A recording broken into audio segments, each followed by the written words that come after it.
حضرت عمر کی شہادت ہے. یہودی بول اٹھا, کافر بول اٹھا, اگر 6 مہینے عمر دنیا میں اور رہتے تو دنیا میں کوئی کافر موجود نہ ہوتا. 6 مہینے.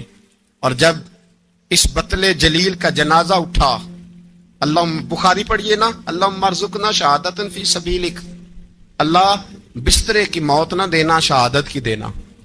عمر شہید ہوئے, مسجد نبوی میں نماز پڑھاتے, اور جب جنازہ اٹھا تو مدینے کا پھر پیچھے جو دلیر بچے وہ مولا علی تھے. مولا علی, جناب عمر کا جنازہ اٹھا تو سب سے پہلی ہائے جو نکلی وہ حضرت علی کی زبان سے نکلی, اور حضرت علی کی ساری داڑھی آنسوؤں سے بھر گئی. لوگوں نے کہا کہ علی کیا ہوا؟ فرمانے لگے تم دیکھ نہیں رہے جنازہ کس کا اٹھا ہے, پلٹ کے دیکھو تو صحیح, تم پتہ نہیں یہ کون گیا ہے. کہ حضور کیا ہوا؟ اب فرمانے لگے عمر اس طرح کے کام کر کے گیا ہے, اب ان کے رستوں پہ کون چلے گا؟ کون اس کے جگر راہ وفا میں نقش ایسے چھوڑ آیا ہوں, میں جس منزل سے گزرا ہوں وہ اب تک یاد کرتی ہے. حضرت علی حضرت عمر کے جنازے پہ کھڑے ہو کے کہتے ہیں اللہ مجھے اس طرح کے عمل کرنے کی توفیق دے جس طرح کے عمر کر کے گیا. میرے بھائی, بطل عزیز, بطل حریت حضرت عمر رضی اللہ تعالیٰ عنہ, جو اپنی زندگی انقلاب والی گزار کے گئے. عمر جب دنیا سے گئے تو 80 دینار کا قرضہ تھا, 22 لاکھ مربع میل کا حکمران, اور اپنے بیٹے سے کہنے لگے بیٹے کوشش کرنا تیرے خاندان والے مل کے میرا قرضہ اتار دے, میری قبر پہ بوجھ نہ رہے, اور اگر خاندان والے مدد نہ کریں تو میرے دوستوں سے بات کرنا, وہ مدد نہ کریں تو پھر علی سے بات کرنا. ان کا پیار آپس میں اتنا, اور تو اختلاف ثابت کر رہا. 80 دینار کا قرضہ چھوڑ کر حضرت عمر دنیا سے گئے, اور جاتی دفعہ کہہ گئے میرے بعد میرے بچوں کو حکومت کے مشورے میں بھی شامل نہ کرنا, حکومت کے مشورے میں بھی میری اولاد شامل نہ ہو. اتنا بڑا شخص اتنا بڑا رنگ دے کے 1 محرم کو جب عمر فاروق کا وصال ہوا تو بیٹے سے کہنے لگے اماں عائشہ سے جا کے کہو میرا بھی نبی پاک کے روزے میں دفن ہونے کو دل کرتا ہے.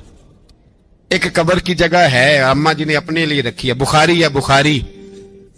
حضرت عائشہ کے پاس صاحبزادے گئے, کہنے لگے اماں جی عمر کو زخم لگ گیا ہے, حالت بڑی پریشانی والی ہے. وہ کہتے ہیں اگر اماں اجازت دیں. سید عائشہ رو پڑی, فرمانے لگی کہ اپنی قبر کی جگہ تو نہیں نہ کسی کو دیتا, پر عمر نے کمال ہی بڑا کیا, اسے کہو جاؤ گنبد خضرا میں قیامت تک جو مصطفیٰ پہ اور ابو بکر پہ سلام پڑے گا وہ تجھ پہ بھی سلام پڑھ کے جائے گا, جاؤ میں نے جگہ دی. اعلیٰ حضرت فاضل بریلوی رحمت اللہ علیہ فرماتے ہیں وہ عمر جس کے آدھا بشیدہ شکر, اس خدا دوست حضرت پہ لاکھوں سلام, اس خدا دوست حضرت پہ. آپ یقین کریں ممبر پہ بیٹھا ہوں, حضرت عمر کا جب نام لیتا ہوں تو میرے وجود کے رونگٹے کھڑے ہو جاتے ہیں. حضرت عمر کی زندگی جب پڑھتا ہوں تو لگتا ہے خدایا ایسے شخص بھی دنیا میں آئے. کہ حضرت عمر رضی اللہ تعالیٰ عنہ کا آج یوم شہادت ہے. میرا تو دل کرتا تھا کہ فجر سے باتیں شروع ہوں اور سارا دن ہی عمر کی باتیں ہوتی رہیں, سارا دن جناب عمر کی باتیں, سارا دن. اس لیے کہ ذکر جناب عمر کا ہوگا پر راضی اللہ کے رسول ہوں گے. میرے رسول پاک علیہ السلام سب کے لیے ہی دعا مانگتے ہیں نا, حضور کی دعا عام ہے, لیکن مصطفیٰ کریم نے کعبے کا غلاف تھام لیا اور غلاف کعبہ کو حضور نے سینے سے لپٹایا اور سینے سے چمٹا کے کہا اللہ میں نے تو کبھی سوال ہی زیادہ نہیں کیے, میں کرنے آیا ہوں, مجھے عمر دے دے, عمر دے دے. حضور نے مانگ کے لیا.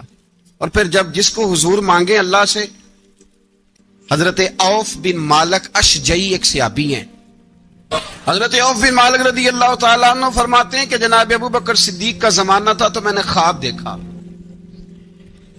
میں نے خواب میں جناب عمر کو دیکھا, اور میں نے دیکھا کہ کوئی کہنے والا کہہ رہا ہے کہ عمر وہ ہے کہ اللہ کے رستے میں کوئی اسے جتنا مرضی برا بھلا کہے یہ پرواہ نہیں کرتا. کس کے رستے میں؟ بولے سارے. اس کا مطلب ہے اللہ کے رستے میں لوگ برا بھلا بھی. قرآن مجید نے کہا وَلَا يَخَافُونَ لَوْمَةَ لَائِمٍ, کچھ لوگ ایسے ہیں جو برا بھلا کہنے والوں کی پرواہ نہیں کرتے. اور دوسری بات میں نے یہ دیکھی کہ عمر خلیفہ بنے گا، اور تیسری بات میں نے خواب میں یہ دیکھی کہ عمر شہید بھی کیا جائے گا، عمر شہید بھی ہوگا۔ یہ میں نے 3 باتیں خواب میں دیکھی۔ فرماتے ہیں میں نے آ کے خواب حضرت ابو بکر صدیق کو سنائی، وہ خلیفہ تھے۔ وہ کہنے لگے ٹھہر جا، میں عمر کو بلاتا ہوں، اس کے سامنے دوبارہ سنانا، اس کے سامنے۔ فرماتے ہیں میں نے بلایا حضرت عمر فاروق کو، آ کے بیٹھے، خواب شروع ہوا۔ کہ ایک بات تو میں نے یہ دیکھی کہ آپ ملامت کرنے والے کی پرواہ نہیں کرتے، دوسرا آپ خلیفہ بنے گے۔ جناب عمر کہنے لگے چپ کر، ابو بکر کے سامنے ہی کہہ رہا ہے، چپ کر، خلیفہ کے سامنے ہی کہہ رہا ہے۔ حضرت ابو بکر صدیق کہنے لگے عمر اسے کہنے دو، مجھے لگتا ہے رب کی رضا یہی ہے کہ میرے بعد اگر مصطفیٰ کا منبر ملے تو عمر کو ہی ملے، اسے کہنے دو، کہنے دو۔ حضرت عمر رضی اللہ تعالیٰ عنہ کو تیسری بات کہی۔ حضرت عوف بن مالک نے کہا آپ شہید کیے جائیں گے، میں نے خواب دیکھی ہے۔ نیک لوگوں کے خواب بڑی حد تک سچے ہوتے ہیں۔ کہا میں نے خواب دیکھی ہے۔ تو حضرت عمر کہنے لگے شہید تو دلیر لوگ ہوتے ہیں، شہید تو دلیر، جسے سارا زمانہ دلیر کہہ رہا ہے وہ اپنے بارے میں کیا کہہ رہا ہے؟ کہتے ہیں شہید تو دلیر، میں تو کاہل سا آدمی ہوں، سست آدمی ہوں، میں تو اتنا کام ہی نہیں کرتا، تو یہ خواب تو نے جو دیکھا ہے نا پھر سے دیکھنا۔ تو ابو بکر صدیق فرمانے لگے عاجزی نہ کر، انکساری نہ کر، تو جو کہہ رہا ہے ٹھیک کہہ رہا ہے، لیکن مجھے سن کے شکر بھی ہوا ہے اور افسوس بھی ہوا ہے۔ افسوس اس بات کا کہ تیرے جیسا بطل عظیم چلا جائے گا، اور شکر اس بات کا کہ رب تجھے زندگی بھی اعزاز والی دے گا، اور شہادت کی موت دے کے اللہ تجھے موت بھی عزت والی عطا فرمائے گا۔ اللہ موت بھی تجھے عزت والی دے گا، تجھے کاہلوں جیسی موت اللہ۔ حضرت فاروق اعظم رضی اللہ، او بھائی یہاں تو اس زمانے کا سب سے بڑا مسئلہ پروٹوکول ہے۔ ہم چھوٹے طبقے سے لے کر بڑے سارے پروٹوکول کے قائل ہیں، پر حضرت عمر رضی اللہ تعالی، حضرت عمر کی سادگی اور پھر جناب عمر کی عاجزی، جب انسان اپنے اوپر سوار کر لیتا ہے نا، سوار کر لیتا ہے، میں بدکار پرانا خادم، کسے در ملی نی ٹھوئی، تے واصف یار نے نظر جو کی تھی تے واصف ہی ہو۔ میں اکثر سوچتا ہوں حضور نے جہاں بھی کہا نا، فرمایا میرے بعد نبی ہوتے تو خطاب کے بیٹے عمر ہوتے۔ حضور نے فرمایا عمر جس رستے سے جاتا ہے شیطان وہ رستہ بدل جاتا ہے۔ نبی پاک صلی اللہ علیہ وسلم نے فرمایا میرا عمر وہ ہے کہ اس کی زبان پر حق جاری ہے۔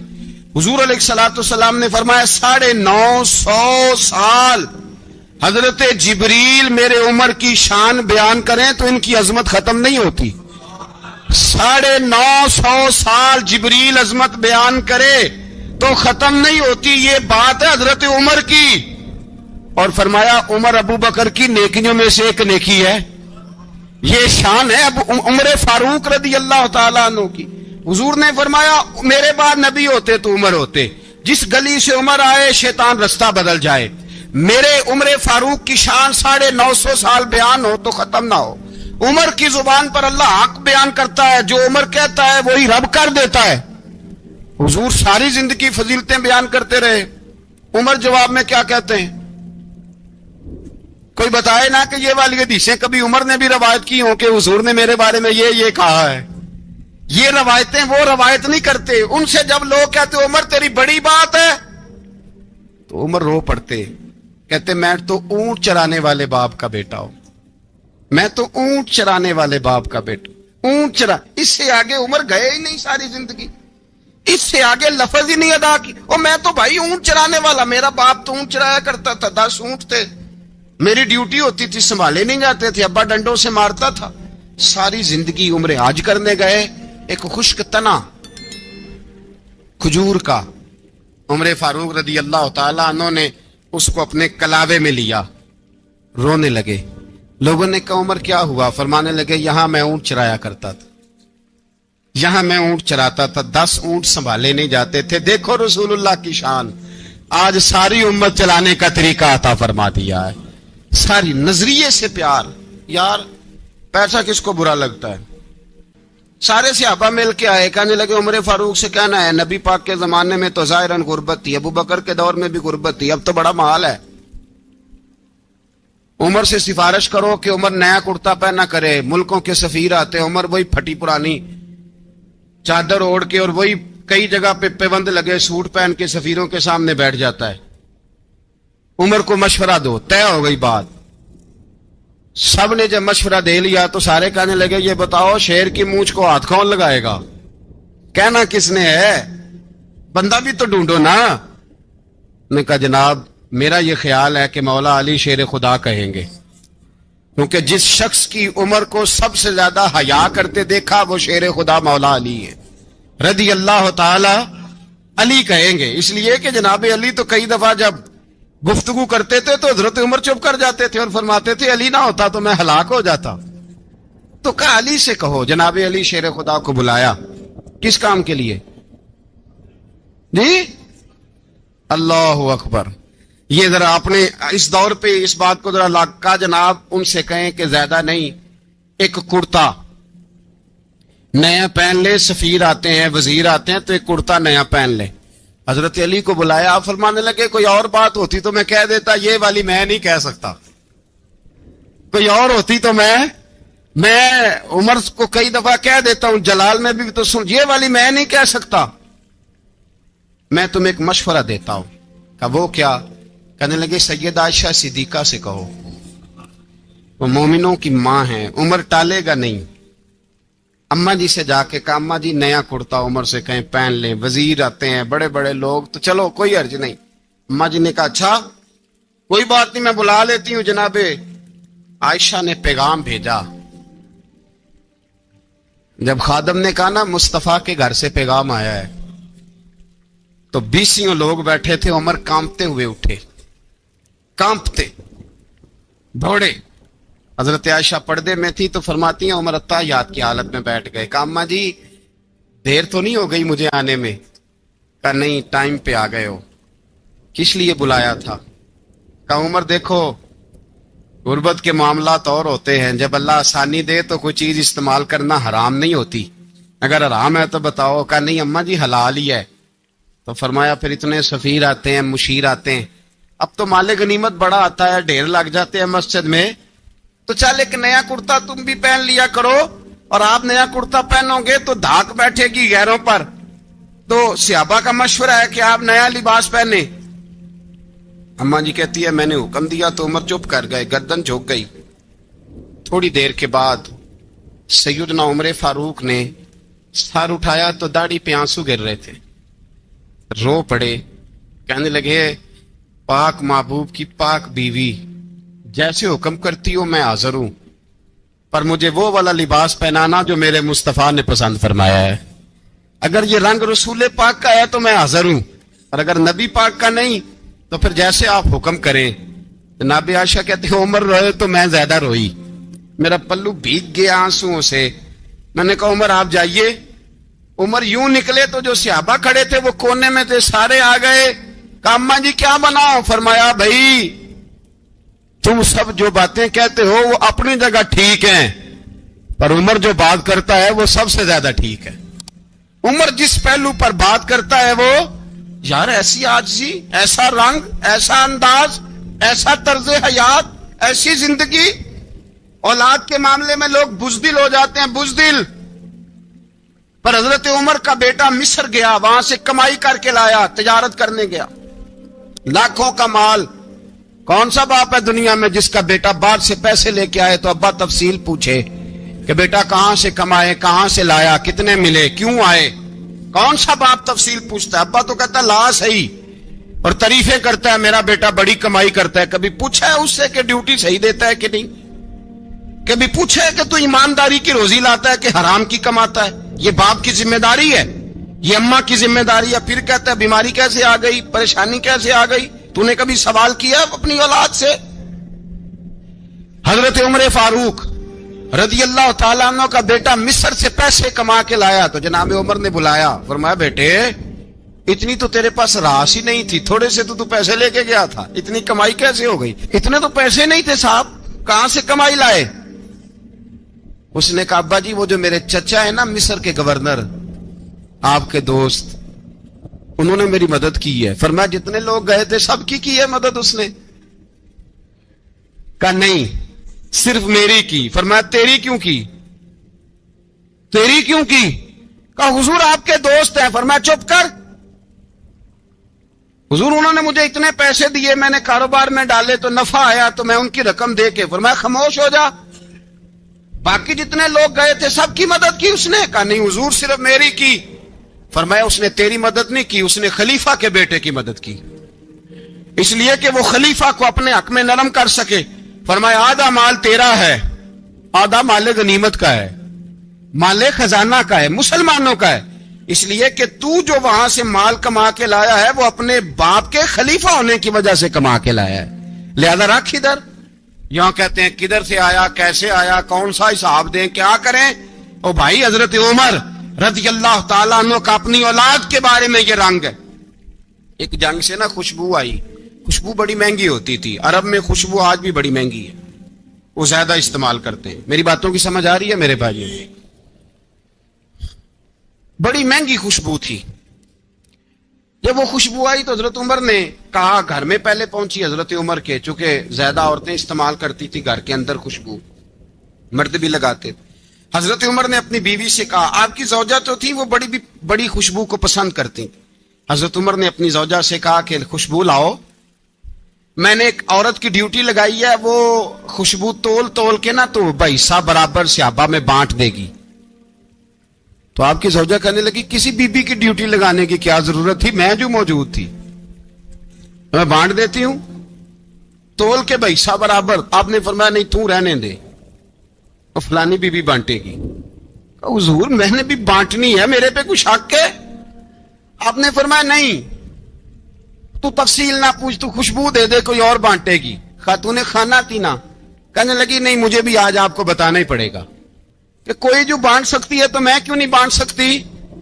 زوجہ کہتی عمر نے بات کی تو میری چیخیں نکل گئی.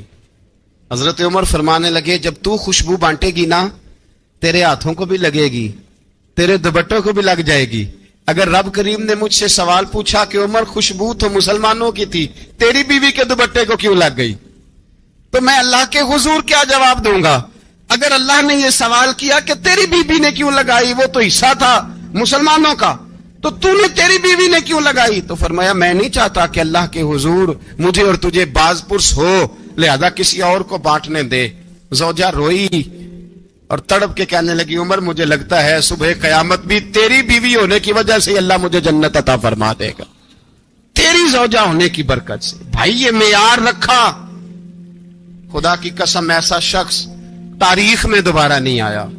اتنا بڑا آدمی, اتنا بڑا شخص, اتنا بڑا آدمی, اور پھر رنگ یہ ہے کہ عمر 22 لاکھ مربع میل کا حکمران, 22 لاکھ, اور کھجور کے درخت کے نیچے مٹی کا ڈھیلا لے کے سو گئے ہیں, پرواہ کوئی نہیں, کوئی مسئلہ ہی نہیں.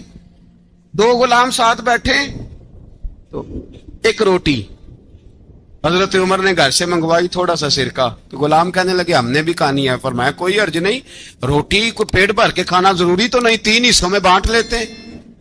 ایک آدمی آیا ہوا تھا مصر کا رہنے والا ملنے کے لیے, اس نے پوچھا عمر کدھر ہے, تو کہا وہ ادھر جاؤ مسجد میں بیٹھے ہوں گے. اور واپس آیا تو کہنے لگا وہاں تو 3 غلام بیٹھے ہیں, ایک روٹی بانٹ کے کھا رہے ہیں, لگتا ہے کئی دنوں سے روٹی نہیں ملی. کہا 3 غلام تو کوئی نہیں, وہاں 2 ہی تھے, تیسرے تو امیر المومنین تھے. اس نے کہا نہیں 3 غلام ہیں, کپڑے بھی ایک طرح کے پہنے ہوئے, بلکہ 2 کے تو پھر صحیح ہیں, تیسرے کے تو زیادہ ماڑے ہیں. کپڑے بھی ایک طرح کے, کھانا پینا بھی ایک طرح کا, اور ان کا نشست برخاست بھی ایک طرح کی ہے, لہذا کوئی فرق نہیں. حضرت ابو ہریرہ کہتے ہیں میں لے کے آیا, اور جناب عمر کو جب میں نے کچی زمین میں تامت سمیٹ بیٹھے دیکھا تو میں رو پڑا. میں نے اس مصر سے آنے والے کو کہا تو اس کے جلوے دیکھ, اگر اس کی ذات میں اتنا حسن ہے تو محمد عربی کا مقام کیا ہوگا. یہ مقام غور ہے, مقام غور. ایک آدمی کو آپ نے دیکھا آنکھوں سے نابینا ہے اور بھیک مانگ رہا ہے, تو حضرت عمر کو نظر آ گیا. فرمایا کون ہو؟ اس نے کہا میں یہودی ہوں. فرمایا بھیک کیوں مانگتے ہو؟ کہا جب تک تندرست تھا مسلمانوں کو جزیہ دیتا تھا, بوڑھا ہو گیا ہوں کیا کروں. حضرت عمر نے گھوڑے کی پشت پہ بٹھایا, کافر کو گھوڑے کی پشت پہ بٹھایا اور بٹھا کے مدینے لائے. حضرت علی شیر خدا وزیر خزانہ تھے. فرمایا علی اس کا وظیفہ جاری کرو. کہا یہ کون ہے؟ فرمایا یہ یہودی ہے، لیکن یہ ہمیں جزیہ دیتا رہا، بوڑھا ہو گیا بیچارہ، بھیک مانگنے پہ مجبور ہے، ہماری حکومت کے اندر رہتا ہے، اس کا پورا وظیفہ جتنا خرچہ اتنا وظیفہ لگاؤ۔ حضرت علی کہتے ہیں میں وظیفہ لگا رہا تھا اور وہ میرے نبی کا کلمہ پڑھ رہا تھا، وہ رسول اللہ کا کلمہ پڑھ رہا تھا۔ یہ مزاج، یہ نہیں کہ کافر۔ حضرت عمر نے گورنروں کو خط لکھے تھے کہ زبردستی کسی کو مسلمان نہیں کرنا، جہاں ان کی عبادت گاہیں بنی ہو گرانی نہیں، کوئی مندر کوئی گرجا ضائع نہیں کرنا، بات دور نکل جائے گی۔ اور میں اپنے مضمون پہ رہتا ہوں، اہل بیت کا پیار اگر سکھایا ہے تو جناب عمر نے سکھایا ہے رضی اللہ تعالی عنہ۔ امام حسن ملنے، آپ یقین کریں میں جب اس واقعہ کو پڑھتا ہوں تو میرا دل جھوم جاتا ہے، میں کہتا ہوں یار ڈاڈا ہونا اپنی جگہ پہ، عشق ہونا اپنی جگہ پہ، انسان کا باوقار ہونا اپنی جگہ، جہاں کھڑے ہونا تھا وہاں یہ کھڑے ہوتے تھے، اور جہاں جھکنا تھا وہاں یہ ان لوگوں میں اقبال نے کہا تھا تیری نگاہ ناز سے دونوں مراد پا گئے، عقل غیاب و جستجو عشق حضور و اضطراب، جہاں اگر آیا ہے سامنے کیسر و کسرا تو عمر جیسا دلیر کوئی نہیں، اگر سامنے آیا ایران کا بادشاہ تو عمر جیسا تگڑا کوئی نہیں، اگر آیا ہے سامنے غسان کا بادشاہ تو عمر جیسا عادل کوئی نہیں، لیکن اگر علی کا بیٹا آیا ہے، اگر فاطمہ کے لال پارے آئے ہیں تو پھر فاروق اعظم سے جیسا محب کوئی نہیں، پھر ان سے جیسا پیار کرنے والا کوئی نہیں۔ اندر بیٹھے ہیں جناب عمر، اندر تنہائی میں کچھ وزیروں سے گفتگو ہو رہی ہے، میٹنگیں جاری ہیں، آپ کے بیٹے ملنے آئے جناب عبداللہ ابن عمر، ابا جی ملنے آئے، بات ٹھہرو بات کر رہا ہوں، کوئی نہ اندر آئے، صاحب زیادہ باہر کھڑا ہے۔ تھوڑی دیر گزری تو امام حسن بھی آ گئے۔ کون آئے؟ آپ کو جو ملے گا امام صاحب کا نام لینے سے، وہ سردار ہیں جنتی۔ کون آئے؟ سارے بولیے امام حسن، تیری نسل پاک میں ہے بچہ بچہ نور کا، تو ہے نے نور تیرا سب کرانا۔ امام حسن آئے تو حضرت عبداللہ ابن عمر کو دروازے پہ کھڑے دیکھا، کہا امیر المومنین کہاں ہیں؟ کہنے لگے حضرت عمر کے بیٹے۔ کہنے لگے وہ اندر بیٹھے، کچھ میٹنگ ہو رہی ہے اور انہوں نے کہا کوئی اندر نہ آئے، لیکن آپ جانا چاہیں تو چلے جائیں، آپ جانا چاہیں تو، تیری نسل پاک میں ہے بچہ بچہ نور، آپ جانا چاہیں تو چلے جائیں۔ تو انہوں نے کہا جب آپ باہر کھڑے ہیں تو مجھے کوئی اتنا ضروری کام نہیں، اور ابھی زور کی نماز تھوڑی دیر میں ہوگی، میں مسجد میں مل لوں گا امیر المومنین سے۔ یہ بات کہہ کہ امام حسن چلے گئے۔ یار اتنی بڑی بات نہیں تھی، اتنی بڑی بات نہیں تھی۔ تو میرے استادوں کا بیٹا بھی آئے تو کہا ٹھیک ہے جی وہ سوئے ہوئے ہیں، تو کوئی غرض نہیں یار میں ٹھہر کے آ جاؤں گا، کوئی بڑی بات نہیں تھی، دیکھا جائے تو بڑی بات نہیں تھی، پر بات بہت بڑی تھی، اس لیے کہ یہ خالی حسن نہیں، یہ حسن ابن علی ہے، یہ حضرت فاطمہ کے لخت جگر۔ حضرت عمر باہر نکلے، عبداللہ ابن عمر سے پوچھا کوئی آیا تو نہیں؟ تو کہا حضور امام حسن آئے تھے۔ تو کہا پھر شہزادے کو اندر کیوں نہیں بھیجا؟ کہا میں نے کہا تھا۔ وہ کہنے لگے اگر امیر المومنین مصروف ہیں تو میں ظہر میں مل لوں گا۔ حضرت عمر رونے لگے، فرمایا بیٹے تو نے اچھا نہیں کیا۔ پھر مسجد نہیں گئے، سیدھے امام حسن کے دروازے دستک دی، امام حسن باہر آئے، کہا شہزادے آئے تھے تو ملے کیوں نہیں؟ امام حسن کہنے لگے حضور آپ کا اپنا بیٹا دروازے پہ کھڑا تھا، آپ کا اپنا بیٹا دروازے پہ کھڑا تھا، اور منع بھی کیا تھا آپ نے تو میں زور میں مل لیتا۔ حضرت امام حسن فرماتے جوش جذبات میں جناب عمر نے سر سے پگڑی اتار دی، جوش جذبات میں کہنے لگے حسن میرے بیٹے کا اور آپ کا کیا مقابلہ؟ کیا اس کی ماں کا نام فاطمہ الزہرا ہے؟ کیا اس کی نانی کا نام خدیجۃ الکبریٰ ہے؟ کیا اس کے نانے کا نام محمد مصطفیٰ ہے؟ آپ کا اور اس کا کیا مقابلہ؟ پھر رو پڑے اور کہنے لگے بیٹے میں مکے کے صحراؤں میں اونٹ چرایا کرتا تھا، یہ جو میرے سر پر عزت کے بال ہیں یہ تیرے نانے کے اگائے ہوئے، میں مکے کے خبردار شہزادے خبردار۔ او بھائی اہل بیت نبوت کے ادب کا رنگ اگر سکھایا ہے تو سیدنا عمر نے سکھایا ہے۔ سوار دے فرماتے جب پہنچے نا دار ارقم میں تو دروازے پہ حضرت امیر حمزہ کھڑے تھے۔ حضرت امیر حمزہ، ایک شخص کہنے لگا حضرت امیر حمزہ سے عمر آ رہا ہے، فرمایا آنے دو۔ کہا حضور وہ تلوار بھی گلے میں لٹک رہی ہے، فرمایا آنے دو، وہ اگر عمر ہے تو میں بھی امیر حمزہ ہوں۔